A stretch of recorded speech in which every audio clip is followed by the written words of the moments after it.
സാറേ, ഇറാനെ ഇസ്രയേൽ ആക്രമിക്കുമോ? അതായത് ഇറാന്റെ ആണവ കേന്ദ്രങ്ങളെ ആക്രമിക്കുമോ? ചില പുതിയ സംഭവ വികാസങ്ങൾ വന്നതിനെ തുടർന്ന് ചോദിക്കുന്ന.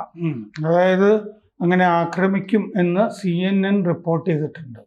ഇസ്രയേല് വലിയ സേനാ സന്നാഹങ്ങൾ ഒക്കെ നീക്കുന്നുണ്ട്, സൈനിക വിന്യാസമൊക്കെ അതനുസരിച്ച് നടക്കുന്നുണ്ട് എന്ന് CNN റിപ്പോർട്ട് ചെയ്തിട്ടുണ്ട്.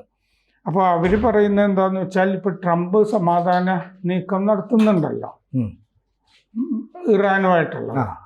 അപ്പോൾ ആ സമാധാന ശ്രമങ്ങൾ പൊളിഞ്ഞു കഴിഞ്ഞാൽ ഈ ആക്രമണം, ഇറാന്റെ ആണവ കേന്ദ്രങ്ങളെ ആക്രമിക്കും. ആ ആക്രമണത്തോടുകൂടി മിഡിൽ ഈസ്റ്റിൽ പ്രാദേശിക സംഘർഷം പൊട്ടി വിരിയും, അതിരൂക്ഷമാകും എന്നാണ് CNN റിപ്പോർട്ട് ചെയ്യുന്നുണ്ട്. അപ്പോൾ ഇപ്പോൾ നടക്കുന്ന അമേരിക്കയുടെ സമാധാന ശ്രമങ്ങൾ കൊണ്ട് ഇറാൻ ശേഖരിച്ചു വച്ചിരിക്കുന്ന യുറേനിയം മൊത്തത്തിൽ ഇറാൻ വേണ്ടെന്ന് വെക്കില്ല. അത് നീക്കം ചെയ്യാനായിട്ട് ഈ സമാധാന നീക്കങ്ങൾക്ക് പറ്റില്ല. അങ്ങനെയാണ് ഇസ്രയേൽ കാണുന്നത്. അപ്പോൾ പിന്നെ ഇറാനിൽ ഈ യുറേനിയം എൻറിച്ച്മെന്റ്, സമ്പുഷ്ടീകരണം നടക്കുവോളം അത് ഇസ്രയേലിന് ഭീഷണിയാണ്. അതുകൊണ്ട് ഈ സമാധാന ശ്രമങ്ങളിൽ വലിയ കഥയില്ല. യുറേനിയം നീക്കിക്കളയാനായിട്ട് പോകുന്നില്ല ഇറാൻ. അതുകൊണ്ട് ഇസ്രയേൽ ഈ മനസ്സിലാണിപ്പോൾ. അപ്പോൾ ഇതനുസരിച്ചിട്ടുള്ള ഈ സന്ദേശങ്ങളുണ്ടല്ലോ, ഈ ഇസ്രയേലിൻ്റെ പട്ടാളം, ഡിഫൻസ് ഫോഴ്സ്, IDF-ന്റെ ഓഫീസർമാരുടെയൊക്കെ സന്ദേശങ്ങളൊക്കെ ഇൻ്റർസെപ്റ്റ് ചെയ്തിട്ട് ആ സന്ദേശങ്ങളിൽ നിന്ന് കിട്ടുന്ന വിവരമാണിതെന്ന് 2 അമേരിക്കൻ ചാര ഏജൻസിയുമായി ബന്ധപ്പെട്ട ഓഫീസർമാർ ഉദ്ധരിച്ചിട്ടാണ് CNN റിപ്പോർട്ട് ചെയ്തിരിക്കുന്നത്.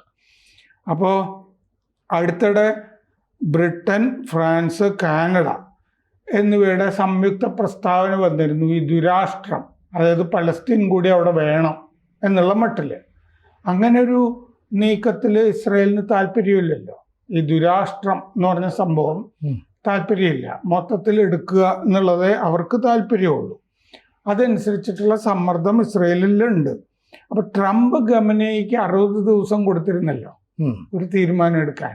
60 ദിവസമൊക്കെ കഴിഞ്ഞിട്ട് കുറച്ച് ദിവസമായി. ഇനി കുറച്ച് ആഴ്ചകൾ കൂടി കൊടുക്കും എന്നാണ് CNN റിപ്പോർട്ടിൽ പറയുന്നത്. ഇറാൻ പൊതുവെ ദുർബലമാണിപ്പോൾ. ഒക്ടോബറിൽ 7 ശേഷമുള്ള പലഘട്ടം ബോംബിങ്ങുകളിലൊക്കെ മിസൈലുകളൊക്കെ തകർന്നു പോയിട്ടുണ്ട്. മറ്റേ ആയുധ ശേഖരണ സംഭരണശാലകൾ ഒക്കെ തകർത്തിട്ടുണ്ട്, തുരങ്കങ്ങൾ, അങ്ങനെ പലതും തകർത്തിട്ടുണ്ട്. ഈ തലസ്ഥാനം തന്നെ ടെഹ്റാനിൽ നിന്ന് മാറ്റി, അല്ലേ, കടൽ തീരത്തേക്ക് മാറ്റാനുള്ള പദ്ധതിയൊക്കെ ഉണ്ടായിരുന്നു. കാശില്ലാത്തത് കൊണ്ട് ഇതൊന്നും ആലോചിക്കാൻ പറ്റുന്നില്ല ഇറാന്. അപ്പോൾ ഇസ്രയേലിനെ എന്തായാലും ഇപ്പോൾ ഒരു ആണവ നിലയങ്ങൾ ഇറാൻ്റെ ആക്രമിക്കാനായിട്ട് പുറപ്പെട്ടു കഴിഞ്ഞാൽ അമേരിക്ക നേരിട്ട് ഇസ്രയേലിനെ സഹായിക്കാൻ സാധ്യതയില്ല എന്നും ഈ റിപ്പോർട്ടിൽ പറയുന്നുണ്ട്. ഇറാൻ വലിയൊരു പ്രകോപനം ഉണ്ടാക്കിയാൽ മാത്രം അമേരിക്ക രംഗത്തെത്തും. ഇസ്രയേലിന് സാധാരണഗതിയിൽ ഈ ഒറ്റയ്ക്ക്, പരോക്ഷമായെങ്കിലും അമേരിക്ക സഹായിച്ചാൽ ഇസ്രയേലിന് ഇത് ചെയ്യാൻ പറ്റുള്ളൂ. ഒറ്റയ്ക്കത് ചെയ്യാൻ പറ്റില്ല. എന്തുകൊണ്ടാണ്? ഈ റീഫ്യൂവലിംഗ് ഇല്ലേ, ഇന്ധനം നിറയ്ക്കൽ, അതിന് അമേരിക്കയുടെ സഹായം വേണ്ടി വരും. ആ ഭാഗത്തൊക്കെ അമേരിക്കയ്ക്ക് താവളങ്ങളുണ്ടല്ലോ, ഖത്തർ, ഇറാഖ് തുടങ്ങിയ ഭാഗങ്ങളിലൊക്കെ. അപ്പോൾ അവിടുത്തെ അമേരിക്കൻ താവളങ്ങളിൽ ഇറാഖിലെയോ മറ്റോ വന്ന് റീഫ്യൂവലിംഗ് ഒക്കെ നടത്തി ആക്രമണത്തിന് മുതിരുന്നതാണ് അതിൻ്റെ ഒരു ഭംഗി. അപ്പോൾ ഈ മിഡ് എയർ റീഫ്യൂവലിംഗ്, ആകാശത്ത് വെച്ചും റീഫ്യൂവലിംഗ് നടത്താം. അതിനും അമേരിക്ക സഹായം ചെയ്യേണ്ടി വരും. പിന്നെ ബോംബുകൾ ഇതനുസരിച്ചിട്ടുള്ള അത് ഈ ഭൂഗർഭ ആണവ കേന്ദ്രങ്ങളൊക്കെ ഉണ്ടല്ലോ. ഇപ്പോൾ ഫോർദോ, നദാൻസ് എന്നൊക്കെ പറഞ്ഞിട്ട് മലയുടെ അടിയിൽ, ഭൂമിയുടെ അടിയിൽ. അപ്പോൾ ഇതൊക്കെ തകർക്കണം എന്നുണ്ടെങ്കിൽ അതുപോലത്തെ ബോംബുകൾ വേണം, അല്ലേ? അപ്പോൾ അതിനും അമേരിക്കയുടെ സഹായങ്ങൾ. പക്ഷെ അതൊക്കെ പരോക്ഷമായിട്ടാണല്ലോ, അതാരും അറിയാതെ ചെയ്യാവുന്നതേ ഉള്ളൂ. അത് ചിലപ്പോൾ നടന്നു എന്ന് വരാം. ഇറാൻ അതിൻ്റെ യുറേനിയം എൻറിച്ച്മെൻറ്റ്, സമ്പുഷ്ടീകരണം, അണുബോംബ് ഉണ്ടാക്കുന്ന വിധത്തിൽ അല്ലേ? അതെ. 90%, ഇപ്പൊ 60% ആയിരുന്നു. അത് എപ്പോൾ വേണമെങ്കിലും 90 ആകാം എന്നൊക്കെ ബൈഡന്റെ കാലത്തൊക്കെ പറഞ്ഞുകൊണ്ടിരുന്നു. അപ്പോൾ അങ്ങനെ ഒരു എൻറിച്ച്മെന്റ് പദ്ധതിയിൽ നിന്ന് ഇറാൻ പിന്മാറണം എന്നാണ് അമേരിക്ക ആവശ്യപ്പെട്ടുകൊണ്ടിരിക്കുന്നത്. മിഡിൽ ഈസ്റ്റിലെ അമേരിക്കയുടെ എൻവോയ് ഉണ്ടല്ലോ, സ്റ്റീവ് വിറ്റ്കോഫ് പറഞ്ഞിട്ടുണ്ട് 1% പോലും എൻറിച്ച്മെന്റ് സമ്പുഷ്ടീകരണം ഞങ്ങൾ സമ്മതിക്കില്ല എന്ന് പറഞ്ഞിട്ടുണ്ട്. പക്ഷെ ഇന്നലെ ഖമനേയി പറഞ്ഞു ഈ ചർച്ചയൊന്നും വിജയിക്കാൻ പോകുന്നില്ല, ഈ സമാധാന ചർച്ച വിജയിക്കാൻ പോകുന്നില്ല, ഞങ്ങൾ ഞങ്ങളുടെ ഈ യുറേനിയം സമ്പുഷ്ടീകരണം തുടരും എന്ന് ഇന്നലെ ഖമനേയി പറഞ്ഞിട്ടുണ്ട്. അപ്പോൾ ഇറാനെ സംബന്ധിച്ചിടത്തോളം അവരുടെ രാജ്യത്തെ ശാസ്ത്രത്തിൻ്റെ പുരോഗതിയാണ് സമ്പുഷ്ടീകരണം. അപ്പം ഞങ്ങൾ മാനവരാശിയുടെ നന്മയ്ക്ക് വേണ്ടി ഉപയോഗിക്കുന്നു, അതുപോലെ തന്നെ മെഡിക്കൽ രംഗത്തേക്ക് ഉപയോഗിക്കുന്നു, ഇങ്ങനെയൊക്കെ പറഞ്ഞുള്ളൊരു നിലപാടായിരിക്കില്ലേ സ്വീകരിക്കുന്നത്? അല്ല, അവരുടെ പല ഈ ആണവ കേന്ദ്രങ്ങളുടെയും പേര് അങ്ങനെയൊക്കെ തന്നെയാണ്. ഈ വളം ഉണ്ടാക്കാൻ എന്നൊക്കെ ഉള്ള മട്ടിലൊക്കെ പേരിട്ടിട്ടാണ് പല കേന്ദ്രങ്ങളും നിൽക്കുന്നത്. കാരണം രാജ്യാന്തര ആണവ ഏജൻസിയുടെ പരിശോധനയ്ക്ക് ഇറാൻ സമ്മതിച്ചിട്ടില്ലല്ലോ ഇത്തരം കേന്ദ്രങ്ങൾ. അപ്പോൾ പാകിസ്ഥാന്റെയും ചില കേന്ദ്രങ്ങൾ അങ്ങനെയൊന്നും പരിശോധനയ്ക്ക് നിന്ന് കൊടുത്തിട്ടില്ല. അപ്പോൾ കേന്ദ്രങ്ങൾക്കൊക്കെ ഈ ബയോളജിക്കൽ ജൈവ ഓരോരോ കേന്ദ്രം എന്നൊക്കെ പറഞ്ഞിട്ടൊക്കെയാണ് ആണവ കേന്ദ്രങ്ങൾക്കൊക്കെ പേരിട്ടിരിക്കുന്നത്. അതല്ലാതെ ആണവ കേന്ദ്രം എന്ന് പറഞ്ഞിട്ട് ബോർഡ് വെക്കില്ലല്ലോ. അപ്പോൾ സയൻസ് ആൻഡ് ടെക്നോളജി എന്നൊക്കെയുള്ള മട്ടിലൊക്കെ ഉള്ള പേരാണല്ലോ ഇടുക. അപ്പോൾ ഇൻസ്റ്റിറ്റ്യൂട്ട് ഓഫ് മോഡേൺ സയൻസസ് എന്നൊക്കെ പറഞ്ഞിട്ടൊക്കെ ആയിരിക്കും പേരുകളൊക്കെ. അത് ടെഹ്റാൻ്റെ അടുത്തുള്ളതിൻ്റെയൊക്കെ പേരുകളൊക്കെ അങ്ങനെ തന്നെയാണ്. അപ്പോൾ ഞങ്ങൾ ഈ പണി അണുബോംബ് ഉണ്ടാക്കുന്ന പരിപാടി തുടരും എന്നാണ് ഇന്നലെ ഖമനേയി പറഞ്ഞിരിക്കുന്നത്. ഈ സമാധാന ചർച്ചകളിൽ ഞങ്ങൾക്ക് താല്പര്യമില്ല. നേരത്തെ ഒരു കത്ത് ട്രംപ് ഖമനേയിക്ക് എഴുതിയതാണല്ലോ, അത് അപ്പം തന്നെ എടുത്ത് കൊട്ടയിലൂട്ടതാണ് ഖമനേയി. ഇപ്പം അമേരിക്കയും ഇറാനും തമ്മിലുള്ള ഈ ആണവ ആയുധങ്ങളുടെ കാര്യത്തിൽ ഒരു ചർച്ച നടക്കുന്നുണ്ട്. ഇപ്പം ഒമാൻ്റെ മധ്യസ്ഥതയിൽ നടന്ന ചർച്ചയിലും പറയുന്നത് അമേരിക്ക ഇറാന് ഏർപ്പെടുത്തിയ ഉപരോധങ്ങളൊക്കെ പിൻവലിച്ചേക്കാം എന്ന് പറഞ്ഞാൽ ഇസ്രായേലിന് ഒരു പണിയെന്നല്ലേ അതിൻ്റെ അർത്ഥം വരുന്നത്?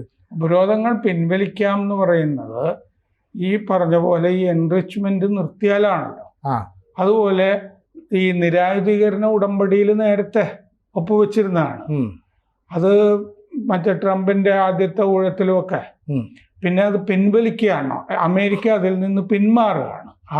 അതിൽ നിന്ന് ഉപരോധങ്ങൾ ഏർപ്പെടുത്തുകയാണ്. അതെ, ഉപരോധങ്ങളിൽ പെട്ടിട്ടാണ് ഇപ്പൊ വലഞ്ഞിരിക്കുന്നത് ഇറാൻ. അപ്പോൾ ഉപരോധം പിൻവലിക്കണം എന്ന ആഗ്രഹം ഉണ്ടാകാം. പക്ഷെ ആ ആഗ്രഹം സാധ്യമാകണം എന്നുണ്ടെങ്കിൽ ഇറാൻ എന്ത് ചെയ്യണം? ഈ എൻറിച്ച്മെന്റ് നിർത്തിവെക്കണം. അണുബോംബ് ഉണ്ടാക്കുന്ന പരിപാടി, സമാധാനത്തിന് ഉപയോഗിക്കുന്ന പരിപാടിയൊക്കെ ഉണ്ടല്ലോ, വൈദ്യുതി ഉൽപാദനം തുടങ്ങിയ സംഗതികൾ, അതൊക്കെ ആകാം. പക്ഷേ ഈ എൻറിച്ച്മെന്റ് ഇപ്പോൾ അണുബോംബ് കയ്യിൽ വരുന്ന അവസ്ഥയിലെത്തി നിൽക്കുകയാണ്. ആ പദ്ധതി നിർത്തിവെക്കണം എന്ന് സ്റ്റീവ് വിറ്റ്കോഫ് ഇപ്പോഴും പറഞ്ഞിട്ടുണ്ട്. 1% പോലും ഞങ്ങൾ അനുവദിക്കില്ല എന്ന്. ശരിക്കും ഇപ്പോൾ ഡൊണാൾഡ് ട്രംപിൻ്റെ നിലപാടെന്ന് പറയുന്നത് നമ്മൾ പുറത്തുനിന്ന് നോക്കുമ്പോൾ കാണുന്നത് ഇസ്രായേലിന് അല്ല, ഇസ്രായേലിന് അകന്നു നിൽക്കുന്നു. ചില കാര്യങ്ങളിൽ ഇസ്രായേലിനെ അറിയിക്കാതെ ഇറാനുമായിട്ട് ചില ചർച്ചകൾ നടത്തുന്നു. അപ്പോൾ ട്രംപും നെതന്യാഹുവും തമ്മിലുള്ള ബന്ധത്തിൽ എന്തെങ്കിലും വിള്ളലുണ്ടോ ഇപ്പോൾ? അതെന്താന്ന് വെച്ച് കഴിഞ്ഞാൽ ട്രംപ് നോക്കുന്നത്, ട്രംപ് ദേശീയവാദിയാണല്ലോ, നാഷണലിസ്റ്റ്, അമേരിക്കയ്ക്ക് കച്ചവടക്കാരനുമാണ്. പല കച്ചവടങ്ങളും നമ്മളിപ്പോ ബലൂചിസ്ഥാനിലെ കണ്ണുണ്ട് എന്ന് പറഞ്ഞത് അല്ലാതെ ഈ ഒരു ക്രിപ്റ്റോ കറൻസി ഇടപാട് പാകിസ്ഥാനുമായിട്ട് സംസാരിക്കുന്നുണ്ട്, ചർച്ച നടത്തുന്നുണ്ട്. മക്കളുടെ കുടുംബ ബിസിനസ്. അപ്പൊ അത് നോക്കുന്നുണ്ടാവും. എന്ന് പറഞ്ഞതുപോലെ ഈ അമേരിക്കയുടെ കാര്യങ്ങൾ എല്ലായിടത്തും സമാധാനം വേണമെന്ന് എന്തോ ഒരു തീരുമാനമുള്ള പോലെയാണ് ഈ ട്രംപ് സംസാരിച്ചുകൊണ്ടിരിക്കുന്നത്. വന്നോ മുതൽ യുക്രൈനിൽ അങ്ങനെ വേണം അല്ലേ? അതെ അതെ, സംഘർഷം അവസാനിക്കും, ഞാൻ 5 മിനിറ്റ് കൊണ്ട് ഇതൊക്കെ നിർത്തിത്തരാം എന്നൊക്കെ പറഞ്ഞിരുന്നു. ഇന്ത്യയുടെ കാര്യം വന്നപ്പോഴും നമുക്ക് കുറച്ചുകൂടിയൊക്കെ ചെയ്യാമായിരുന്നു, ഇടപെടുകയാണെന്നൊക്കെ പറഞ്ഞു. അപ്പൊ അതിനെപ്പറ്റിയും പല ചർച്ചകൾ നടക്കുന്നുണ്ട്. അപ്പോൾ അതില് ആ സമാധാന നീക്കങ്ങളിൽ ഇറാനുമായിട്ടുള്ള അമേരിക്കയുടെ സമാധാന ചർച്ചകളിൽ ഇസ്രയേലിന് താല്പര്യമില്ല. കാരണം നെതന്യാഹുവിൻ്റെ മുകളിൽ ആഭ്യന്തര സമ്മർദ്ദമുണ്ട്. അതല്ലാതെ ഇസ്രയേലുമായിട്ട് എത്രയോ കാലമായിട്ട് സൗഹൃദത്തിലുള്ള, കഴിഞ്ഞ ദിവസങ്ങളിൽ റിപ്പോർട്ട് വന്നിരുന്നു, ആ വലിയ പദ്ധതി ഉണ്ടല്ലോ ഗാസയെ മറ്റേ ടൂറിസം പ്ലേസ് ആക്കി മാറ്റണം എന്നൊക്കെ പറഞ്ഞു. അതെ, ഒരു റിവേറ ആക്കി മാറ്റും എന്ന് പറഞ്ഞത്. അതെ, അത് ഉണ്ടാവില്ല എന്ന് പറഞ്ഞിട്ടൊരു റിപ്പോർട്ട് വായിച്ചിരുന്നു കഴിഞ്ഞ ദിവസങ്ങളിൽ. അപ്പൊ അങ്ങനെ ഓരോരോ സ്വപ്നങ്ങൾ ട്രംപ് പറയാറുണ്ട് ഓരോ രാജ്യങ്ങളെ പറ്റി. ട്രംപിന്റെ സ്വപ്നങ്ങൾ ചില കാനഡ പിടിച്ചടക്കണം അല്ലേ, ഗ്രീൻലാൻഡ് കാശ് കൊടുത്ത് മേടിക്കും, ഇങ്ങനെ പല കാര്യങ്ങളും പല രാജ്യങ്ങളെ പറ്റിയൊക്കെ പറയുന്നുണ്ട്.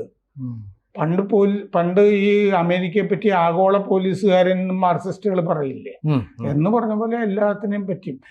ഇതിൽ ഇസ്രായേലിന്റെ താല്പര്യം ഇസ്രായേലല്ലേ നോക്കണ്ടേ? അതെ അതെ. അങ്ങനെയാണെങ്കിൽ ഈ പറയുന്ന അമേരിക്കയായിട്ടുള്ള ചർച്ച തെറ്റിയാൽ ഇസ്രായേൽ ഈ ആണവ കേന്ദ്രങ്ങൾക്ക് വേണ്ടി എപ്പോൾ വേണ്ട ഒരു പ്രഹരം നടത്തുകയും ചെയ്യാം. അതുകൊണ്ട് അമേരിക്കയിൽ ഇതിനെപ്പറ്റി 2 തരം കാഴ്ചപ്പാടുകളുണ്ട് എന്ന് CNN റിപ്പോർട്ടിൽ പറയുന്നുണ്ട്. ഇസ്രായേലിൻ്റെതായ രീതിക്ക് ചെയ്തോട്ടെ. മാത്രമല്ല, ഇന്നലെ ഇപ്പോൾ ഖമനേയി പറഞ്ഞു കഴിഞ്ഞല്ലോ, ഈ സമാധാന ചർച്ചകളിൽ കാര്യമില്ല, ഞങ്ങളുടെ അണുബോംബ് പരിപാടി തുടരും എന്ന് പറഞ്ഞു കഴിഞ്ഞാൽ റിജക്ഷനാണ്, ടോട്ടൽ റിജക്ഷൻ ആണ് ഈ പ്രക്രിയയുടെ. അതായത് നെതന്യാഹുവിന് വേണ്ട, ഖമനേയിക്ക് വേണ്ട, ട്രംപിനാണ് വേണ്ടത് എന്നുള്ള അവസ്ഥ. അപ്പോൾ ആ അവസ്ഥ കൊണ്ട് കാര്യമില്ലല്ലോ. ആ 2 കക്ഷികൾക്കും വേണ്ട. ഒമാനിൽ ചർച്ച നടത്താം, മറ്റിടത്ത് ചർച്ച നടത്താം, തുർക്കിയിലോ എവിടെയെങ്കിലും എന്ന് പറഞ്ഞിട്ട് കാര്യമില്ല. ആ 2 കക്ഷികൾക്കും സമാധാനം ആവശ്യമില്ല. ഇതിപ്പോൾ യുക്രൈൻ പ്രശ്നം ഉടനെ തീർക്കുന്നു പറഞ്ഞിട്ട് ഇപ്പോൾ ചർച്ച പോകുന്ന പോക്ക് കണ്ടില്ല. കുറെ സ്ഥലം അവിടുത്തെ ഭൂമി വേണമെന്ന് റഷ്യ പറയുന്നു, സൗകര്യമില്ല എന്ന് സെലൻസ്കിയും പറയുന്നു.